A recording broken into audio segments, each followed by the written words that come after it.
All right, so for this one, I'm going over the Chapter 4 practice test. On number 1, it says if a license plate is 6 characters long, is being made from 10 numbers and 5 letters, answer the following questions given the conditions. So the first thing I want to point out is there are 15 total characters. Okay, and what I want to do with this is if they can be repeated, I'm just going to multiply 15 out 6 times. So 15 times 15 times 15 times 15 times 15. And then I want to type that into my calculator.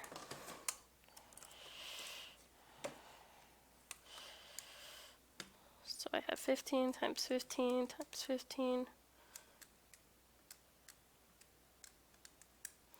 which gives me 1,139,000. Nope, 11,390,625. Okay. If they cannot be repeated, so I have all 15 to choose from at the very first choice, but then the next time I've used one of those characters, so it goes down. So I count down for 6 of these, and then I want to type that into my calculator.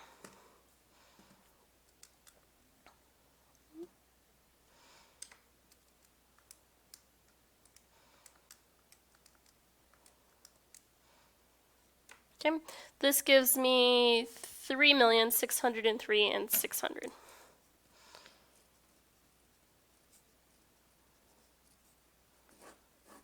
Okay. So this says, in an attempt to make waiting for my Thanksgiving guests more enjoyable, I've decided to guess the order that my guests will come through the door. If I invite 6 guests, how many possible ways can they enter through the door if they enter all at once? This is a factorial problem, because once someone enters, then there are only 5 people left. So if I do this, I have 6. Nope.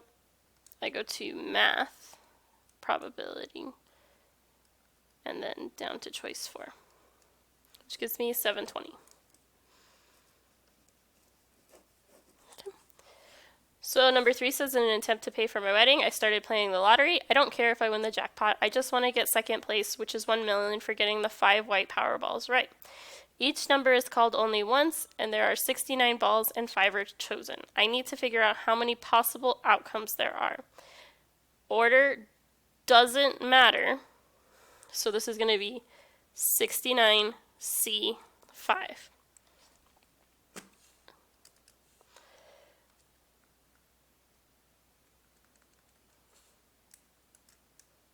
Which gives me 11,238,513.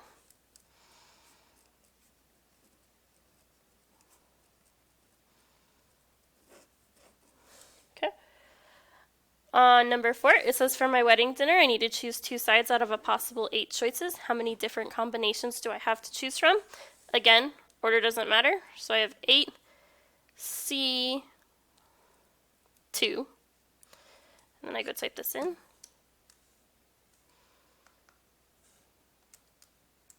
28 choices for my sides. So number 5 says, in one of my high school classes, I have 11 girls and 12 boys. I want to make a new seating chart and put them in groups of 4. If I want to have 2 girls and 2 boys in the first group I make, how many different groupings can I have? This one, I want to do 11C2 for girls. And then I'm going to multiply by 12C2 for boys. I don't care what order I pick them in, I just want them to be in the group. I remember when I'm picking from 2 different groups, I multiply it together. So there's 2 ways I could do this. I could do this 11, C2, and then write down my number, which is 55, and 12C, 2, which is 66. And then multiply those 2 together, which gives me 3,630. Okay. Or I could have typed this in all along like that. So I could have done 11, C2 oops, that's got to be out of here, times 12C2, which gives me the same number. I just need to be careful if I'm using a newer calculator, an older calculator. Sometimes the formatting's a little off and it doesn't work out as well, and you probably want to put it in parentheses if you're using an older one. Okay.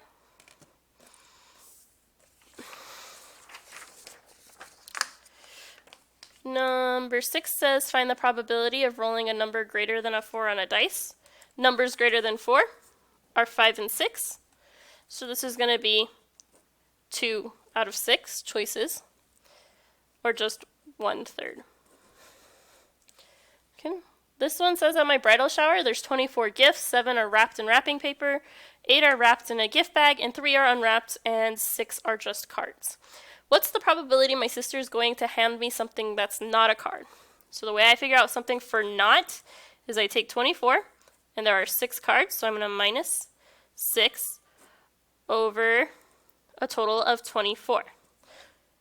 So 24 minus 6 is 18 over 24. I simplify that, which gives me 3/4.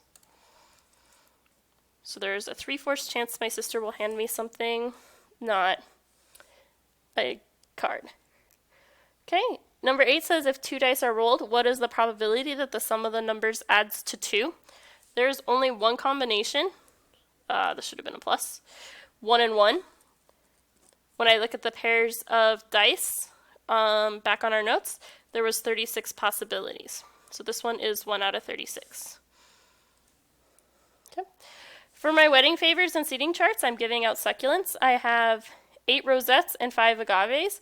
If I only have 3 cards left to pair with the succulents, what's the probability I'm going to pick 3 agaves randomly?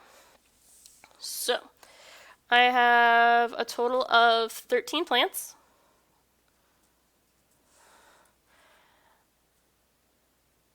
I have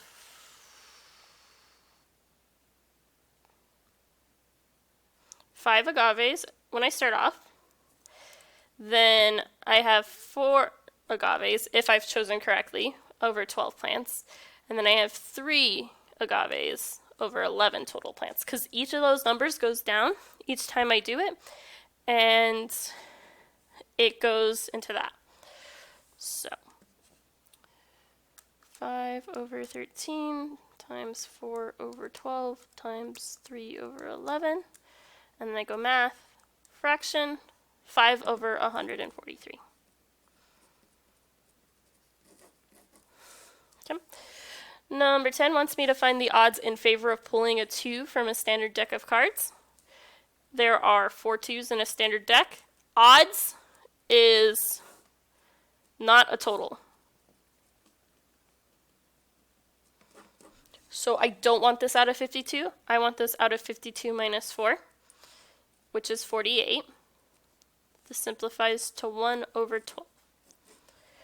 Odds are more of like a ratio, not a total. Okay. Number 11 says, according to the birthday paradox, the odds of having the same birthday as someone else in the same room as you significantly increases for groups of people larger than 23.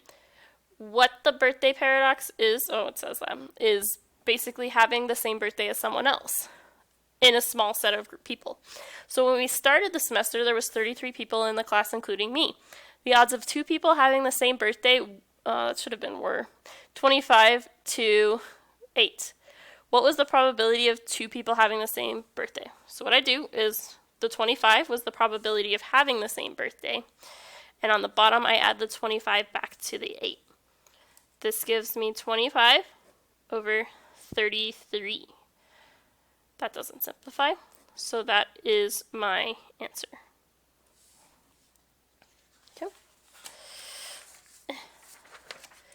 Okay, so this one says, when I was still trying to get some money for my wedding, I was looking at entering a raffle where the grand prize was $2,500.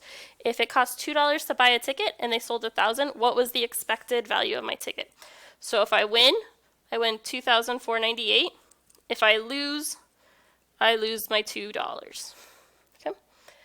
There is 1 out of 1,000 winning tickets, and it's worth $2,498.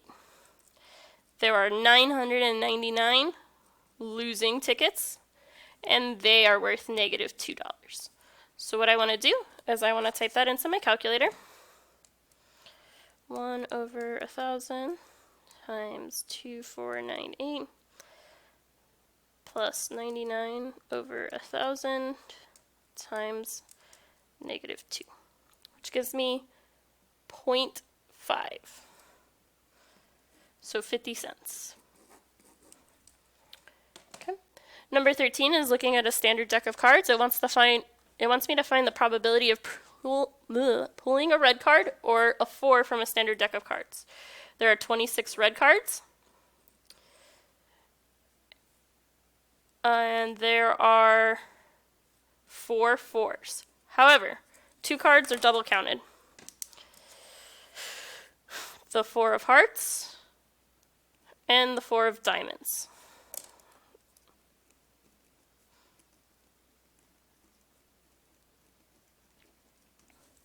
So what I gotta do is I have to subtract the overlapping cards. Okay, so I am going to add my numbers on the numerator. I have 26 plus 4 minus 2, just 28. And then I want to simplify my fraction. 28 divided by 52, math, fraction, 7 over 13. Okay. B wants me to draw a Venn diagram of all of these outcomes. So these are red cards. These are 4s. I'm going to start off with my overlap. There is the 4 of hearts and the 4 of diamonds. Then I'm going to go to my other 4s. I have the 4 of spades and 4 of clubs. I wrote those in the opposite order. Okay. Then I have on this side, I have all my other red cards. So I have the ace of hearts, the ace of diamonds, the 2 of hearts, the 2 of diamonds, the 3 of hearts, the 3 of diamonds, 4 of hearts and 4 of diamonds are already counted, 5 of hearts, 5 of diamonds, 6 of hearts, 6 of diamonds, 7 of hearts, 7 of diamonds, 8 of hearts, 8 of diamonds. My diamonds are looking worse and worse. 9 of hearts, 9 of diamonds, 10 of hearts. That looks bad too. 10 of diamonds, jack of hearts, jack of diamonds, queen of hearts, queen of diamonds, king of hearts, and king of diamonds. That was pretty good. I fit them all in there. Okay. Number 14 says I'm pulling just one M&M out of a fun-sized bag that I have left over from Halloween. It has 6 brown ones, 4 green ones, 2 blue, and 2 yellow. So I have 6 plus 4, which is 10, plus 2 is 12, plus 2 again is 14. Okay. So we want to find the probability that I either grab one that is blue, brown, or green. There were 2 blue. There were 6 brown and 4 green.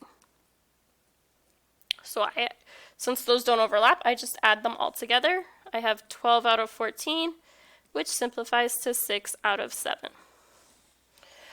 Okay, say I pull one M&M out of the bag and put it back because someone starts talking to me. Once they leave, I grab another M&M. What's the probability they were both green? So I had 4 out of green, or 4 out of 14 that were green to start with. I put it back in the bag because I want to be polite and not be chewing while they're talking to me.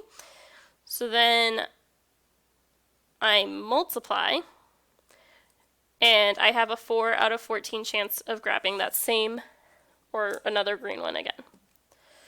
So I have 4 out of 14 times 4 out of 14. Math, fraction, 4 out of 49. Okay. Instead of putting the M&M back in B, I choose to eat it. So I started off with the 4 out of 14 green ones. Now I want to see if I pull out a green one again. So this time I have 3, and there are 13 M&Ms left. So I just multiply and simplify if possible. 6 out of 91.